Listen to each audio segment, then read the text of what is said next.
Oke, mari kita sambung lagi kelanjutan dari novel Heavenly Demon. Dan seperti apa yang diharapkan oleh Roman, orang-orang dari Marquis Memphis berkumpul di sebuah ruangan rahasia untuk membahas apa yang harus mereka lakukan ke depannya.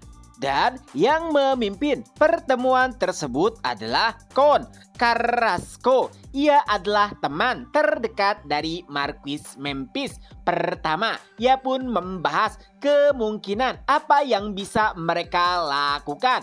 Nah, karena mereka adalah orang-orang yang mendapatkan banyak bantuan dari Marquis Memphis, Count Carrasco berniat untuk membantu atau menolong Marquis Memphis.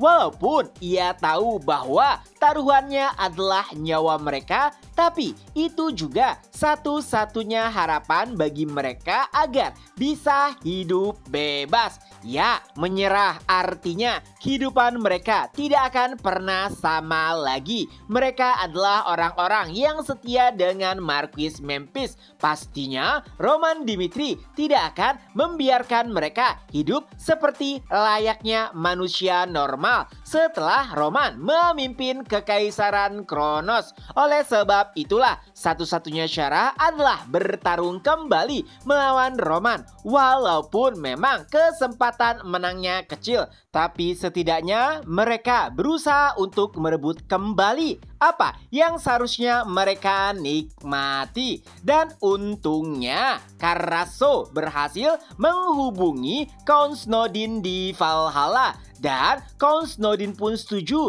memberikan bantuan jika mereka memiliki sebuah rencana. Dengan begitu, jika Count Snowdin membantu mereka, setidaknya mereka memiliki sedikit peluang. Akan tetapi, salah seorang pun mulai bersuara. Tunggu dulu, memang benar apa yang kau katakan. Jika Valhalla membantu, kita akan memiliki kekuatan lebih. Tapi apa gunanya jika seseorang yang harus kita hadapi adalah monster Roman Dimitri? Bahkan kekuatan penuh Kronos dan juga Alexander yang merupakan penyihir lingkaran ke-9 tidak bisa menghentikannya. Lalu apa yang bisa dilakukan oleh Count Snowdin yang bahkan belum menguasai Valhalla sepenuhnya? Tentunya perkataan tersebut tidak sepenuhnya salah. Roman bukanlah penguasa sementara di Kronos. Ia bahkan mengeksekusi kaisar di tempat tertutup dan berencana mengeksekusi Memphis di tempat terbuka. Artinya Roman ingin menunjukkan presiden di mana siapapun yang menentangnya akan mendapatkan hukuman setimpal. Lalu seseorang lainnya pun mulai berkomentar. Tidak seperti Carrasco yang merupakan sahabat dekat Memphis. Ia merupakan salah satu anggota dari keluarga Memphis itu sendiri. Tapi apa yang ia rencanakan atau ia pikirkan sama sekali berbeda dengan Carrasco. Yang intinya ia tidak ingin lagi berurusan dengan monster seperti Roman Dimitri. Itu berarti ia ingin hidup walaupun mungkin situasinya tidak seperti dahulu. Roman bahkan menjanjikan kesempatan bagi mereka yang mengikutinya. Dan itulah satu-satunya cara untuk bisa bertahan hidup. Berpindah ke sisi lainnya, tepatnya di tempat di mana Marquis Memphis dieksekusi, terdengar suara seseorang. Marquis Memphis, bukankah ini adalah pemandangan yang bagus? Dan saat melihat sumber dari suara tersebut, alangkah terkejutnya Memphis karena itu adalah suara dari Jolson, salah satu anak dari Marquis Crude yang entah bagaimana berhasil melarikan diri dari eksekusi yang ia perintahkan. Ya, karena keluarga Krut bertentangan dengan kehendaknya, Marquis Memphis pun memerintahkan untuk mengeksekusi seluruh keluarga yang memiliki darah Krut. Tapi untungnya Jolson berhasil melarikan diri, dan ini adalah waktu yang paling ia tunggu-tunggu, yaitu melihat orang yang paling ia benci dieksekusi. Ekspresi Jolson nampak sangat puas, tapi entah bagaimana kedatangan Jolson seperti memberikan secercah harapan kepada Marquis Memphis. Ia pun berusaha untuk memprovokasi Jolson agar membunuhnya. Ia juga bahkan menceritakan bagaimana seluruh keluarganya dieksekusi. Tapi sayangnya Jolson sama sekali tidak terpengaruh. Ia tahu benar apa yang direncanakan oleh Roman Dimitri. Oleh sebab itulah ia tidak ingin memberikan kematian yang layak bagi Marquis Memphis. Tapi ada satu hal yang pasti, Jolson akan memastikan bahwa keluarga Krut akan tetap hidup. Apalagi keluarganya adalah yang menentang kehendak Kekaisaran Kronos.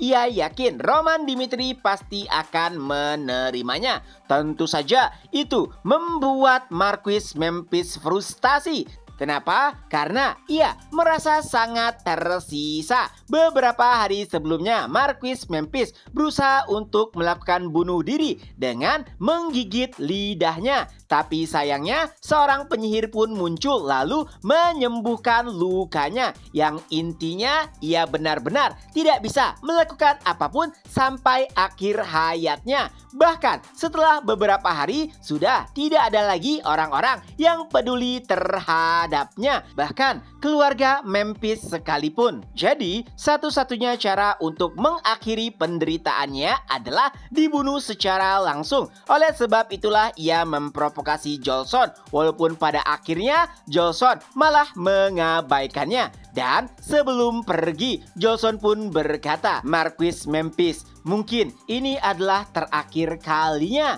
kau bisa melihatku. Karena beberapa hari setelahnya saat aku kembali, kau pasti sudah mati. Kalau begitu, selamat tinggal." Saat itu, Marquis Memphis pun memanggil-manggil nama Jolson, memintanya untuk dibunuh. Tapi sayangnya, bahkan sampai akhir, Jolson mengabaikannya. Hingga 10 hari pun berlalu dan Marquis Memphis pun menghembuskan napas terakhirnya. Itulah akhir tragis bagi penguasa Kronos. Bahkan sebelum kematiannya, Marquis Memphis sempat berpikir, apakah aku akan merubah pilihanku jika diberikan kesempatan? Tapi nampaknya ia tidak akan pernah bisa mengubah keputusannya. Karena dahulu apa yang ditawarkan oleh Alexander dan juga Kaisar Kronos adalah sesuatu yang sangat menggiurkan. Apalagi Kronos merupakan negara yang tidak bisa disentuh. Walaupun pada akhirnya seorang monster pun muncul dan membolak-balikan Kronos. Di sisi lain, Chris pun menyampaikan informasi kepada Roman bahwa Marquis Memphis telah mati.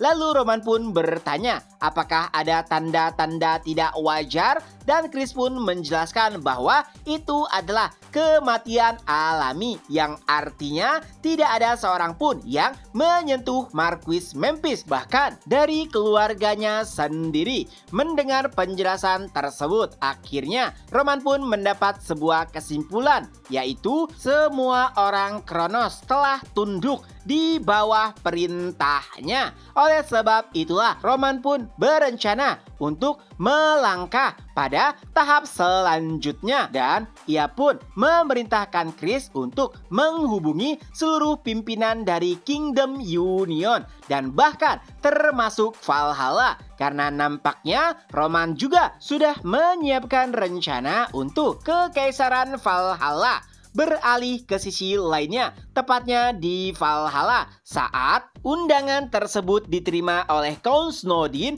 para pengikutnya nampak murka. Ya, walaupun Dimitri berhasil mengalahkan Kronos, itu bukan berarti bahwa Valhalla telah tunduk di bawah Dimitri. Oleh sebab itulah mereka merasa marah karena Dimitri memerintahkan mereka untuk berkumpul. Tentunya kerajaan dan kekaisaran memiliki status yang berbeda. Jika mereka sebagai kekaisaran mengikuti perintah Roman, itu berarti Valhalla tengah tunduk di bawah Roman Dimitri. Jadi pada akhirnya Count Snowdin pun memutuskan untuk mengabaikan panggilan Roman. Lagi pula mereka saat ini tengah berada dalam gencatan senjata. Dan walau mereka juga mengakui jika Roman Dimitri adalah sosok monster yang kuat, tapi itu bukan berarti bahwa Valhalla tunduk di bawahnya. Setidaknya sampai saat ini, Snowdin